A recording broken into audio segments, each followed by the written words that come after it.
আজকাল চারিদিকে যা কেচ্ছাকাঠি চলছে ফেসবুকে, সত্যি কথা বলতে ব্লগ করতেও ভয় লাগে। তো কী জানি বাবা, কিন্তু যাই হোক, আমি তো মানে বেবি হওয়ার পর থেকে চেষ্টা করেই যাচ্ছি, রেগুলার ব্লগ দেওয়ার হয়ে ওঠে না।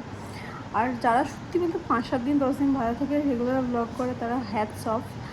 আর অ্যাকচুয়ালি আমি পেরে উঠিনি, জানি না আমার কমপ্লিকেশনসের জন্য আমার শরীর দেয়নি না কি, আর প্লাস আমি সারাদিন এত বিজি থাকি। যাই হোক, পেরে উঠিনি। চেষ্টা করছি রেগুলার হওয়ার, কবে কি পারবো জানি না। স্ট্যান্ড তো গেছে ভেঙে, কিন্তু যাই হোক, আজের ব্লগটা এখান থেকে শুরু করছি। কিউই নো, তো চলো ব্লগটা এখান থেকে শুরু করা যায়।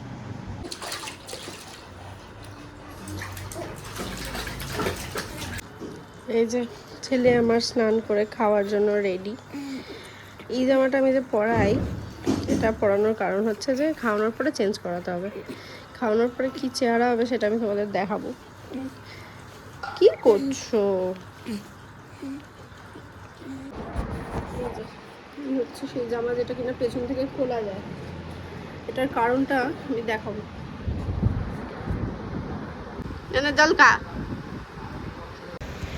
আজকে খাওয়া নিয়ে খুব বেশি যুদ্ধ করতে হয়নি, পিপা এসে গেছিলো তো গল্পে গল্প খেয়ে নিয়েছে। খেলাধুলা করে ছেলে ঘুমিয়ে পড়েছে। এখন বসাচ্ছি দুপুরের রান্না। আজকে হবে ডিমের অমলেটের ঝোল। ইভান যদিও ডিমের অমলেটের ঝোল খায় না, ওই জন্য ডিমটা সেদ্ধ করে ওটা আলাদা করা হবে। লাঞ্চ করতে বসে পড়লাম। আজকে ইভান আসতে পারবে না দুপুরে খেতে, যতদূর শুনলাম। তো কিছুই করিনি, একটু ডিমের অমলেটের ঝোল আর আমের টক। আমি আর আমার শাশুড়ি মা একসাথে খেতে বসতে পারি না, ছেলে কাছে একজনকে থাকতে হয়। তো আমাদের শাশুড়ি মা আমাকে আগে খাইয়ে দেন, তারপর উনি খেতে বসেন। আমি তাড়াতাড়ি করে।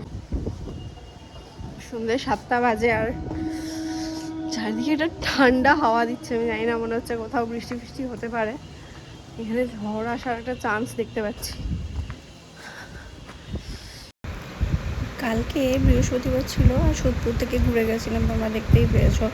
মিষ্টি মিষ্টি কিনে নিয়ে গেছি, কিন্তু আলটিমেটলি আমাদের পেট শপ আমরা খুঁজে পাইনি আর কি, বন্ধ ছিল।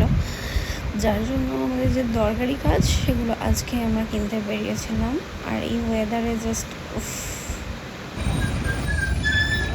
ফোটা ফোটা বৃষ্টি পড়ছে আর দাঁড়িয়ে আছি। ইভান মাংস নিতে গেছে, আমি হাওয়া খাচ্ছি। মানে হাওয়া খাওয়ার এত লোভ, এই ওয়েদারটা আমি জাস্ট রেজিস্ট করতে পারি না।